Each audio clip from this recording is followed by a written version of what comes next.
প্রিয় এইচএসসি শিক্ষার্থী বন্ধুগণ, আসসালামু আলাইকুম। সামনে তোমাদের এইচএসসি পরীক্ষা, আর এই পরীক্ষার এই সময়টাতে সাজেশন টাইপের ক্লাসগুলো তোমরা বেশি খুঁজো। তারই ধারাবাহিকতায় আজকে আমাদের চতুর্থ অধ্যায়ের এইচটিএমএল থেকে একটি শর্ট এমসিকিউ প্যাটার্ন করা, যে ক্লাসটি তোমরা যদি দেখো তাহলে এইচটিএমএল সম্পর্কিত কনফিউশন যে কোশ্চেনগুলো আছে সেই কোশ্চেনগুলো ইনশাল্লাহ তোমরা সলভ করতে পারবে। তো আমাদের প্রথম যে প্রশ্ন, একটু এখানে খেয়াল করি। এই টাইপের প্রশ্ন কিন্তু আমাদের পরীক্ষাতে সব বোর্ডের জন্যই পারফেক্ট বা আসে। নিচের কোন ট্যাগ ব্যবহার করলে টেবিল সেলের ব্যাকগ্রাউন্ড কালার সবুজ হয়? এখানে অনেকগুলো ট্যাগ দেওয়া আছে। একটা টেবিল যদি ড্র করি, এই ধরো একটা টেবিল, এই টেবিলের এখানে যে রোগুলো আছে এই রোগুলোর মাঝে মাঝে যেগুলা, এইগুলা কিন্তু সেই সেল। এখন আমাদের প্রশ্ন হচ্ছে যে কোন ট্যাগ ব্যবহার করলে টেবিল সেলের ব্যাকগ্রাউন্ড কালার সবুজ হবে। টেবিল সেল বলতে কিন্তু এই যে এইগুলা।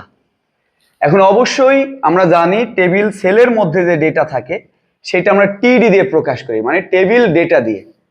আর এই টিডির সাথে যে অ্যাট্রিবিউট থাকবে সেইটাই মূলত আমাদের হবে অ্যান্সার। তাহলে এখানকার বিষয়টা কি, টিডির সাথে আমরা দেখি যে টিডি বিজি কালার, মানে ব্যাকগ্রাউন্ড কালার গ্রিন।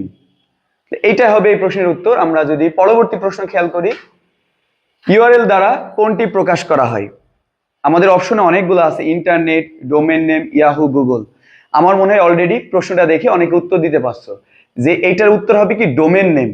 ইউআরএল মানেই কিন্তু একটা ওয়েবসাইটে যে পূর্ণাঙ্গ যে অ্যাড্রেস ওইটাকে বোঝায়, আর এইটাকে যদি আমরা কোনো নাম দিয়ে প্রকাশ করি সেটাকে বলা হয় ডোমেন নেম। তাহলে এর উত্তর কি ডোমেন নেম।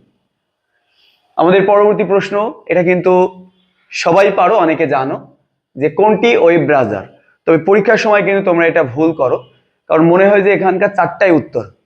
তো তাদের জন্য আমাদের ওয়েব ব্রাউজারের মধ্যে এখন সবচাইতে বেশি ব্যবহার করা হয় কিন্তু মজিলা ফায়ারফক্স বা ফায়ারফক্স। এছাড়া আছে Google Chrome, UC browser, Opera Mini. এইগুলা মূলত সবচাইতে পপুলার। তো এখানকার প্রশ্নের উত্তর হচ্ছে ফায়ারফক্স। আমরা যদি পরবর্তী প্রশ্নে যাই, যে ইমেজ ট্যাগের সাথে মিল আছে এখানকার যে চারটা অপশন, যে কোন ট্যাগের। দেখো যে প্রথম যেটা এইচআর, এটা মূলত কোনো ছবি হরাইজন্টাল বরাবর বোঝানোর জন্য এবং ছবিতে একটা শেপ দেওয়ার জন্য, একটা দাগ দেওয়ার জন্য মূলত এইচআর ট্যাগটি ব্যবহার করা হয়। টিআরটা ব্যবহার করা হয় টেবিল রো এর জন্য। আমরা সবাই জানি যে অ্যাঙ্কর ট্যাগ বা এ ট্যাগ ব্যবহার করা হয় লিঙ্ক করার জন্য। আর ডিভ ট্যাগ ব্যবহার করা হয় বিভিন্ন ডিভিশন করার জন্য। তাহলে এখানে মূলত ইমেজের সাথে কিন্তু আমাদের এই যে এইচআর, হরাইজন্টাল বরাবর কোনো ইমেজকে বসানোর জন্য কিন্তু এইচআর ট্যাগটা ব্যবহার করা হয়। তাহলে এখানকার উত্তর কোনটা? এইচআর। আমরা যদি পরবর্তীতে আসি, নিচের কোড হেডিং ট্যাগের সাইজ সবচাইতে ছোট? তো আমরা জানি H1 থেকে H6 পর্যন্ত মোট 6টি হেডিং আছে।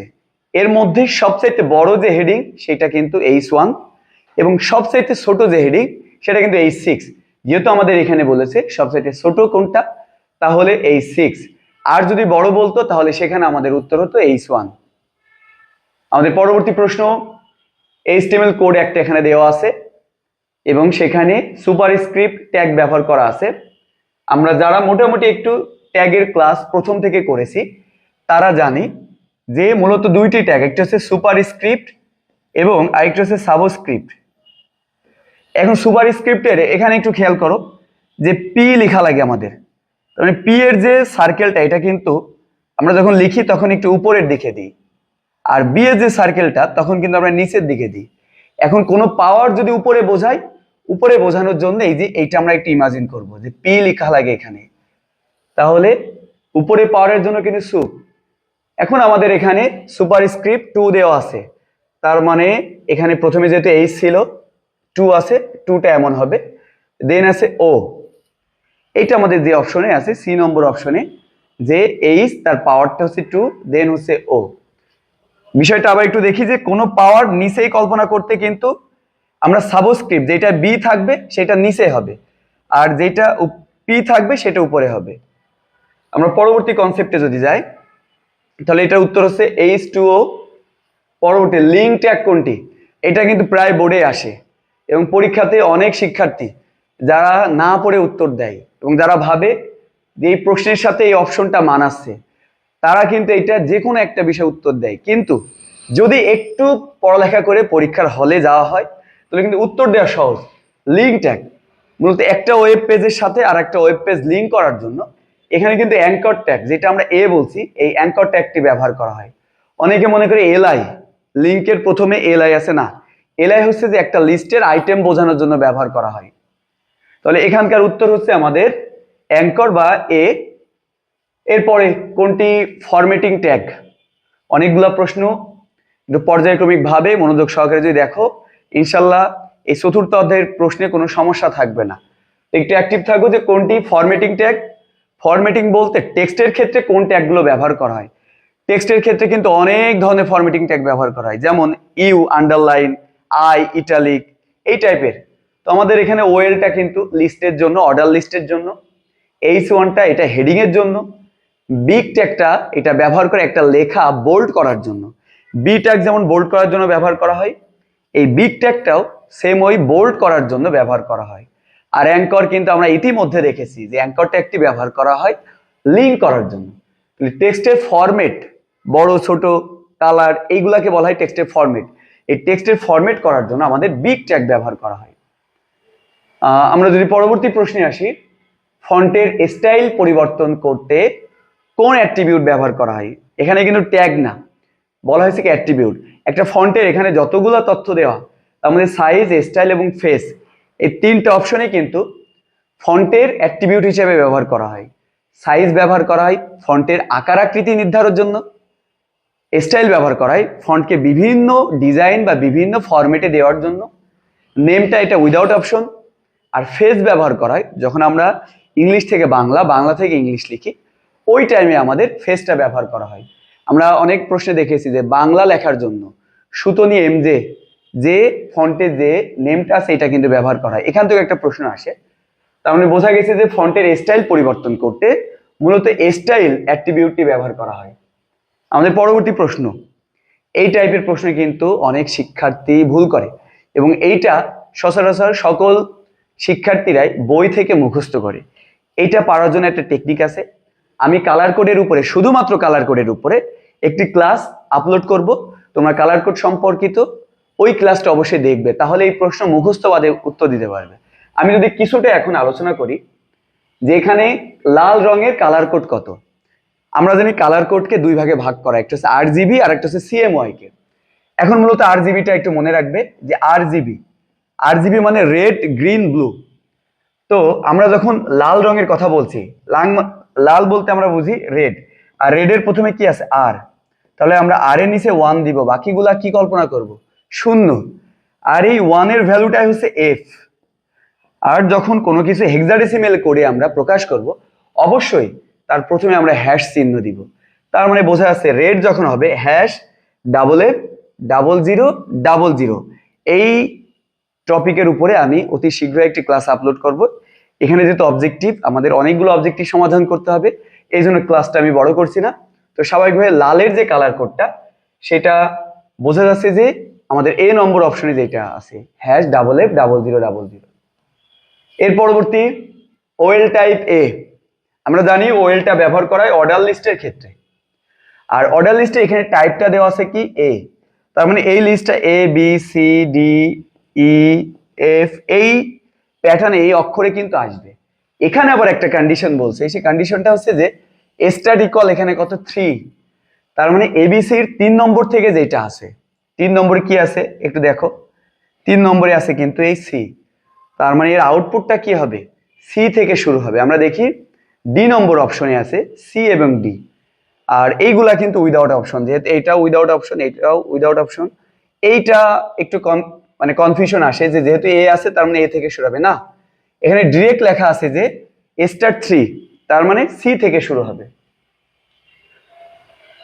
আমরা অলরেডি দেখলাম যে এটা CA এবং ডি এই অপশনটা আসবে। পরবর্তী প্রশ্ন, HTML এর ফাইল এক্সটেনশন মানে আমরা যখন একটা কোড লিখবো, এই কোড লেখার সময় আমরা যখন সেভ করব, তখন কিন্তু এর একটা ফাইল এক্সটেনশন দেওয়ার প্রয়োজন হয়, সেটা .html অথবা .htm। HTML এর ফাইল এক্সটেনশন কিন্তু এই দুইটা। কি কি ফাইল এক্সটেনশন? একটা হচ্ছে ডট এইচটিএমএল অ্যান্ড আরেকটা হচ্ছে ডট এইচটিএম। অলরেডি আমার কথা শুনে তোমরা বুঝে গেছো যে এখানে ফাইল এক্সটেনশন হবে ডট এইচটিএমএল। এরপরে নিচের কোনটি ওয়েব পৃষ্ঠার মানে ওয়েব পেজের পূর্ণ ঠিকানা? এখানে অনেকগুলা অ্যাড্রেস দেওয়া আছে। এই অ্যাড্রেসের মধ্যে ওয়েবসাইটে একটি পূর্ণ ঠিকানা কোনটি? প্রথম যেটা দেওয়া আছে একটু খেয়াল করি, এখানে অ্যাঙ্কর ট্যাগ এবং এখানে একটি লিঙ্ক দেওয়া আছে www.linktext, দেন দেওয়া আছে অ্যাঙ্কর ট্যাগ www.url, যেখানে একটা লিঙ্ক টেক্সট দেওয়া আছে। উত্তর কিন্তু এইটাই, যে কোনো ওয়েবসাইট যদি আমরা সংযোজন করি সেখানে অ্যাঙ্কর এবং একটি সার্ভার নেম দিব, দেন কিন্তু মেন ডোমেন দিব এবং সাব ডোমেন দিব, তাহলে বোঝাই গেছে এটা উত্তর হচ্ছে বি। আমরা পরবর্তী প্রশ্নে যদি আসি, ওয়েব পেজের মধ্যে লিঙ্ক করার ট্যাগ কোনটি? মানে লিঙ্ক করার জন্য একটা পেজের সাথে আরেকটা পেজ লিঙ্ক করার জন্য কোনটা ব্যবহার করা হয়? এটা কিন্তু অবভিয়াসলি আমরা আগেই দেখেছি, লিঙ্ক করার জন্য মূলত অ্যাঙ্কর ট্যাগ ব্যবহার করা হয়। লিঙ্ক করার জন্য কোন ট্যাগ? Anchor tag. তাহলে এটার উত্তর কোনটা? এ নম্বর। আমাদের পরবর্তী প্রশ্ন, যে ডোমেন নেম হলো, তোমরা যারা ক্লাস দেখছো তোমরা এটা ক্লাস দেখার সময় অপশন দেখে আগেই নিজে নিজে একটা উত্তর সেট করবে, দেন আমি যখন উত্তরটা এখানে হাইলাইট করছি তখন তোমরা এটা মিলিয়ে নিবে যে তোমাদের প্রস্তুতি এখনো কেমন আছে। তো এখানে দেখছি ডোমেন নেম হলো কোনটা? ওয়েব ফাইলের নাম, সার্ভারের নাম, ওয়েবসাইটের একটি একক বা স্বতন্ত্র ঠিকানা বা নাম, এবং আরেকটা হচ্ছে ফোল্ডারের নাম। এখানে বোঝাই যাচ্ছে যে ডোমেন নেম বলতে একটি ওয়েবসাইটের ইউনিক যে অ্যাড্রেস, এই ইউনিক অ্যাড্রেসকে বোঝায়, একটা স্বতন্ত্র নামকে বোঝায়। তার মানে এখানে আমাদের প্রশ্নের উত্তর হচ্ছে সি নম্বর, ওয়েবসাইটের একটি স্বতন্ত্র নাম।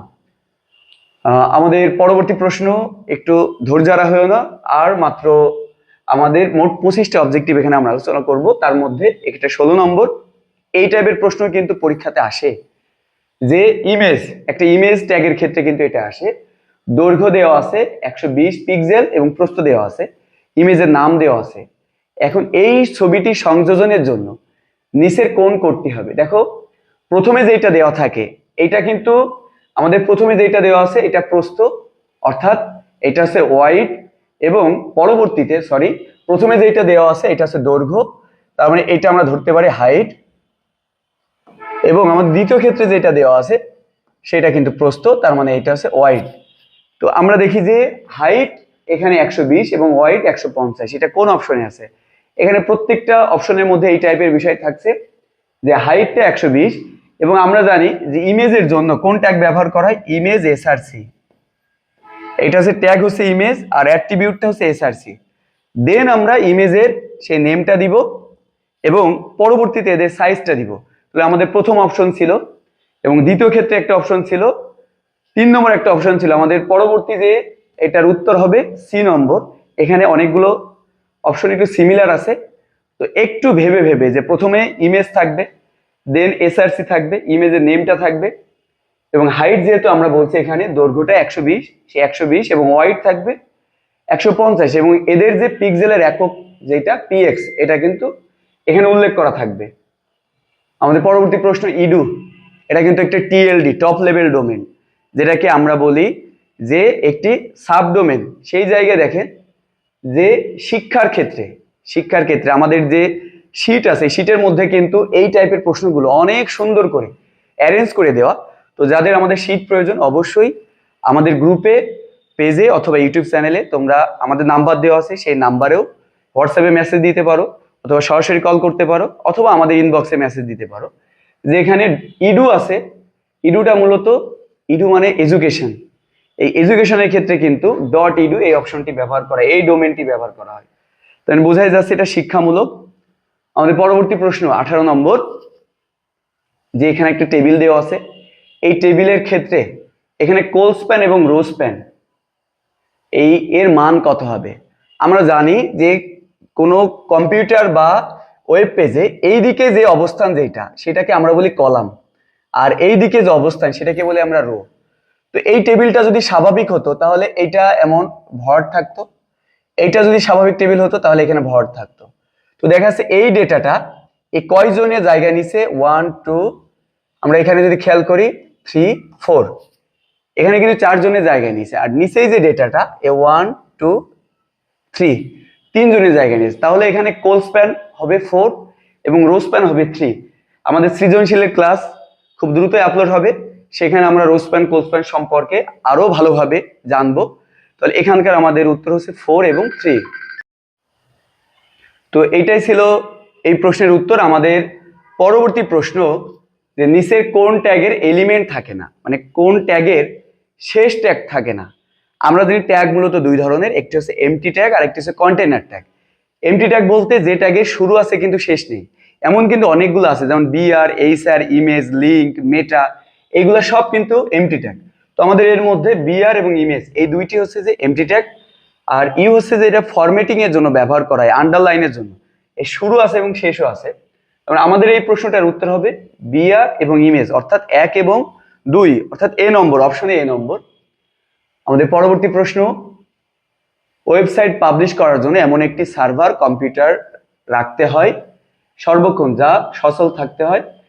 এখানে স্বাভাবিকভাবে প্রশ্নটা আরেকটু যদি দেখি, যে ওয়েবসাইট পাবলিশ করার জন্য এমন একটি সার্ভার কম্পিউটার রাখতে হয় যা সর্বক্ষণ সচল থাকতে হবে, সার্বক্ষণিক ইন্টারনেটের সাথে যুক্ত থাকতে হয় এবং পাবলিক আইপি অ্যাড্রেস থাকতে হয়। তার মানে বোঝা যাচ্ছে সবগুলো অপশনই লজিক্যাল। আর এই টাইপের অপশন তোমরা যখন দেখো, বেশি কনফিউশন বা যাচাই করার দরকার, একবারে উত্তর 1, 2, 3।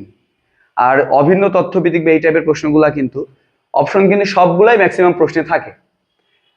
পরবর্তী দেখি, এইচটিএমএল ভাষায় সবচেয়ে ছোট লেখা H6, প্যারাগ্রাফ শুরু tag P, line break in tag নেই, মানে লাইনের আমরা যেটা দেখি এই লাইন ট্যাগের ক্ষেত্রে এটা ব্রেক ইন কোনো ট্যাগ নেই। তো এটার উত্তর কিন্তু 1, 2, 3 আমি আগেও বললাম। এর পরবর্তী যে এইচটিএমএল এ কোন এলিমেন্টের মাধ্যমে অন্য এলিমেন্ট অংশ নির্বাচন করা যায়, তার মানে একটা এলিমেন্ট আছে আর একটা এলিমেন্ট নির্বাচন করবেন, তাহলে সেই ক্ষেত্রে কিন্তু এসপ্যান এই ট্যাগটি ব্যবহার করা হয়। হাইপার মিডিয়ার উপাদান হলো টেক্সট, অডিও, ভিডিও। মিডিয়ার উপাদান কিন্তু সবগুলো, আমরা একটা মিডিয়ার উপাদান কোনগুলা, ছবি, টেক্সট, ভিডিও, অডিও, অ্যানিমেশন, এইগুলা। তো এখানেও কিন্তু আমাদের সেই 3টাই উত্তর হবে। আমাদের লাস্টের 2টা প্রশ্ন, একটা উদ্দীপক রিলেটেড আছে, একটা পরীক্ষাতে যে টাইপের প্যাটার্নের প্রশ্ন থাকবে, আমি কিন্তু এই ক্লাসে সেই টাইপের প্রশ্নটাই কিন্তু আলোচনা করছি। এখানে একটা উদ্দীপক দেওয়া আছে যে সিনথি এইচটিএমএল ব্যবহার করে ওয়েব পেজ তৈরি করে এবং এক পেজ থেকে অন্য পেজে সংযুক্তির জন্য সে বিভিন্ন ট্যাগ ব্যবহার করে। দেখো যে এখানে সিনথি যে কাজটি করছে, যে ও যে কাজটি করছে, এই কাজটি করার জন্য কোন ট্যাগ ব্যবহার করতে হবে, যে এক পেজ থেকে আরেকটা পেজে যাওয়ার জন্য আমরা জানি অবশ্যই লিঙ্ক ট্যাগ। আর লিঙ্ক ট্যাগ বলতে লিঙ্ক না, সেটা কিন্তু অ্যাঙ্কর ট্যাগ, অর্থাৎ এ। তাহলে আমাদের এখানে অ্যাঙ্কর ট্যাগটি ব্যবহার করতে হবে। আমাদের লাস্টের প্রশ্ন, যে নতুন ট্যাবে ওয়েব পেজ খুলতে উক্ত ট্যাবে মানে উক্ত ট্যাগের কোন অ্যাট্রিবিউট কোনটি এখানে, অর্থাৎ আমরা যদি কোনো নতুন একটা ট্যাব খুলতে চাই, একটা পেজ নিতে চাই, এই পেজের ক্ষেত্রে কোন কমান্ড বা কোন ট্যাগটি দিতে হবে। তো আমরা জানি যখন আমরা ওয়ার্ডে কাজ করি তখন কিন্তু আমরা নতুন পেজ দিতে ব্ল্যাঙ্কে ক্লিক করি। তো এখানে আমরা যেটা দেখবো যে ব্ল্যাঙ্ক অ্যাট্রিবিউট আছে, অবশ্যই সেইটা হবে এখানকার উত্তর। তার মানে আমাদের উত্তর এখানে বি। তো এইটাই ছিল আজকের ক্লাস। এর পরবর্তীতে আমরা অন্য একটি অধ্যায়ের এই টাইপের প্রশ্ন এখানে প্রেজেন্ট করব। আমাদের সাথেই থেকো, টেক কেয়ার।